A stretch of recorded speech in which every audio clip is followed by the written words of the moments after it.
has been over 3 years since Russia's invasion of Ukraine began. And for more than 200 American families, the war has frozen their dreams of adopting Ukrainian orphans. A moratorium on adoptions imposed by Ukraine has left these children in limbo, many now displaced to Poland. We're joined by two advocates fighting to change that. Former New Jersey Senator Raymond Lesniak has been pushing to lift the moratorium, including efforts in Washington to pass a resolution urging the president of Ukraine, Zelensky, to act. Alongside him is Artur Gorniewski, who is the president and founder of the H.E.L.P Foundation, who's been on the ground supporting these orphans for the past 2.5 years. I want to thank you both for being with us this morning. Senator Lesniak, let's start with you. You've been working tirelessly in Washington to address the adoption moratorium. Tell us about the steps that you've taken, like the resolution to compel President Zelensky, and where the efforts stand today.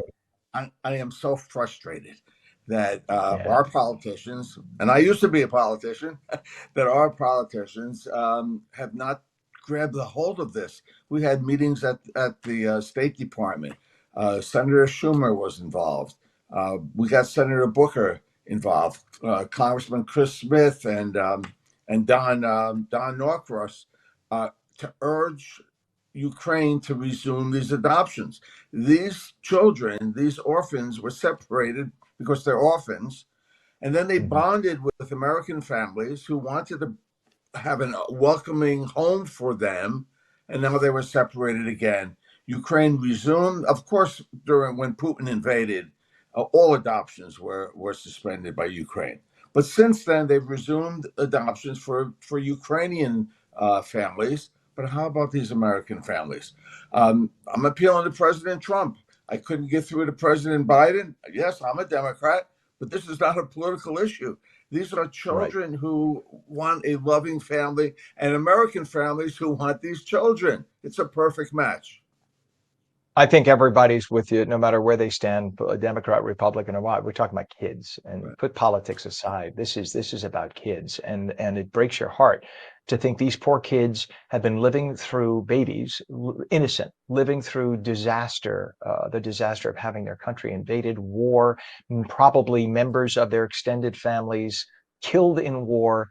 And here, American families want to show love and take them in, and they're being stopped. Why do you think the Zelensky administration is continuing this moratorium on adoption? Well, what do you think is holding this back? Well, but the roadblock we seem to have gotten from their Health and Human Services people is, well, these are Ukrainian children, and we want them adopted by Ukrainian families. Well, guess what? That's not happening. And open up your hearts to America. We did supply $32 billion worth of warfare, which I totally agree on, but give these families a chance. I don't believe it's gotten to President Zelensky himself, but unfortunately, the Health and Human Services administration of his administration seems to feel that, we must keep these children in Ukraine, but that doesn't help these kids at all, and it certainly is not helpful for these American families. Yeah, and there are over 200 American families, including many from New Jersey, in the process, as you mentioned, of adopting these Ukrainian orphans, in many cases bonding with them. So their hearts must be broken right now. And of course, the war breaking out stopped everything. So what's been the biggest roadblock in Washington? We hear about Ukraine, but what about Washington? Has Washington been dragging its feet as well? Oh, absolutely. I guess this has not reached a level of importance to them. But what can be more important than children and families getting together? We visited orphanages in Poland, and we brought them gifts. But what they really wanted was our presence. We high-fived them. They grabbed us, but we were only there for a couple hours. They need a family. And our State Department really has ignored the issue totally. I don't understand it, but I'm going to keep fighting for sure with Carolina Denhart and Arthur. We're going to make this happen. We're not going to give up. Oh, speaking of Arthur, I'm sorry, we haven't brought you on yet. Let's do that right now. Arthur is president of the H.E.L.P, H-E.L.P Foundation. You've been boots on the ground for 2.5 years trying to help evacuate these poor orphans from Ukraine and supporting them in Poland. What's the situation like for the kids today, and what kind of aid, educational, medical, otherwise, has your team been able to provide them? So first of all, thank you very much for having us in here today, and I would like this to be heard that we, the nation of Eastern European countries, Poland, Ukraine, we are very thankful to all the Americans ever since Woodrow Wilson included his 13th out of 14 points after World War I that Poland, which was also a big part of Ukraine over then, should be an independent country after World War I.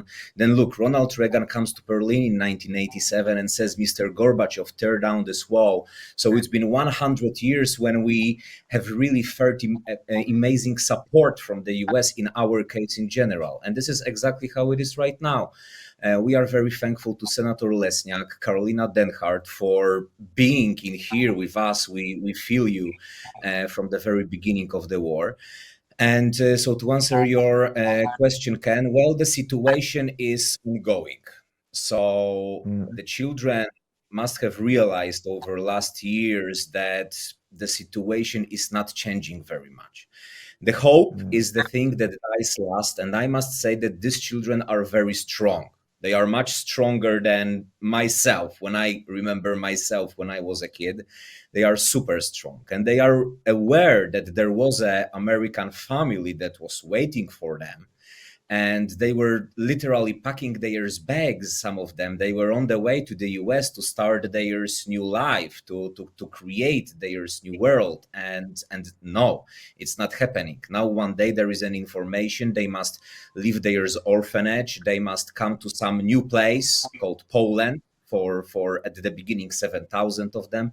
Now still about 3,000 resettled Ukrainian orphans are in Poland, and this is something that I had to do in my personal life. As far as I am a historian, and I've been telling this story to the people, travelers from all the planet Earth here in Poland, then I had to take care of it myself.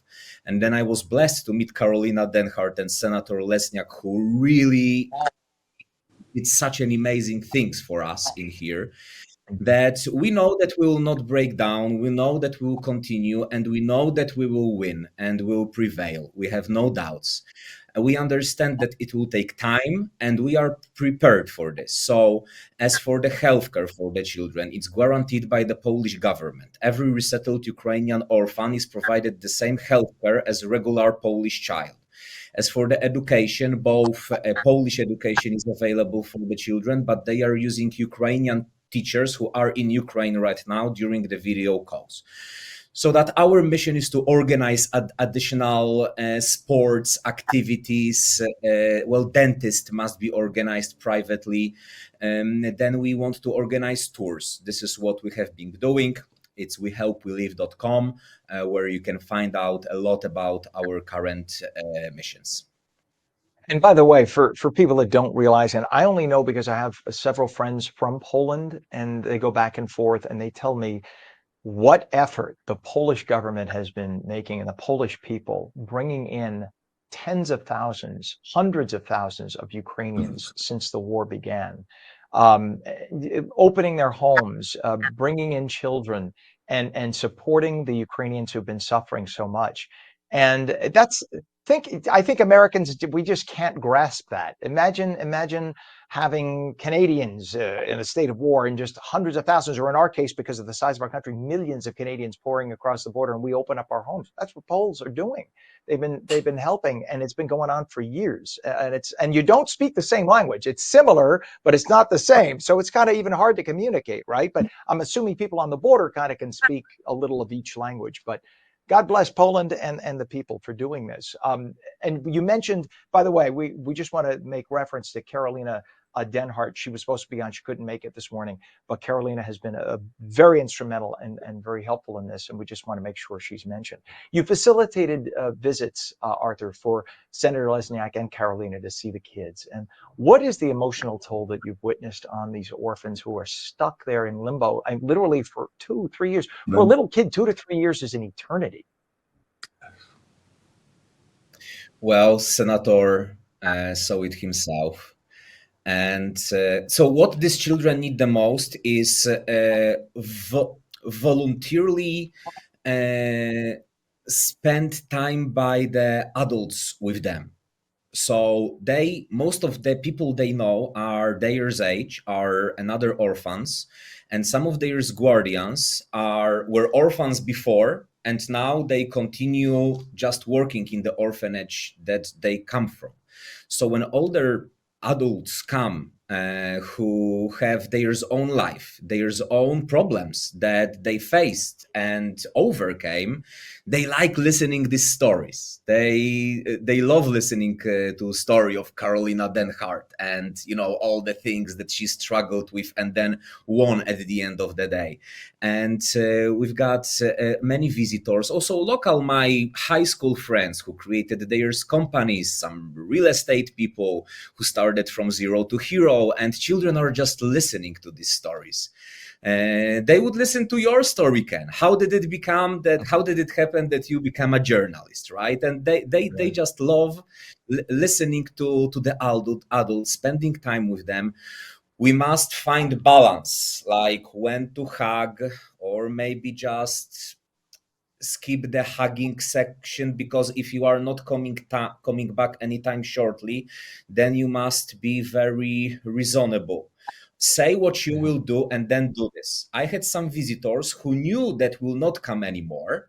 I will not forget this gentleman from Louisville, Larry Foreman, who said, listen, I am not coming back. I know that I came to you today. I am happy to spend time with you, but I am not coming back. And then the children adored this honesty, because they know, they feel when someone, is giving them empty promises, for instance, and they feel it, they feel it. And then such honesty, just telling truly who you are.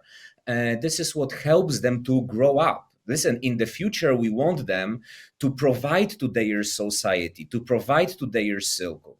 We are not helping in this growing up process in here by only giving candy. We want to create an environment where they understand that the world is theirs, and they must think of who they want to be in the future. They must be given proper tools by people who spend time with them, by listening to proper stories, by having proper examples, so that in the future they can support Ukraine, because Ukraine these cannot are children, be these forever. are little adults, right? This is the future. And I don't mean to cut you off, Artur. We're running out of time. I have about 30 seconds left, and I just want to get the senator back in. How can people help? What can people do to help out, and whom should they call? I would suggest our Secretary of State Rubio. He's new on the job. Let's get him involved. I know he has a lot on his hands with Israel and Ukraine and Putin. But these kids, it's important also. Let's call your representative, get them involved. That's what they get paid for. Let them do something. Let them bring these kids back to America with these American families. All right, former Senator Lesniak, thank you. You're a good man for doing this. And H.E.L.P Foundation President and founder Artur Gorniewski. I hope I'm pronouncing your name right, sir. Thank you both for being with us. You're both saints in heaven for being here on earth doing this yeoman's effort for these poor kids. And I pray to God these kids and the families get united and they get to live a nice, prosperous, healthy, and happy life in the United States. Thank you both very much for being with us. God bless. Thank you very much.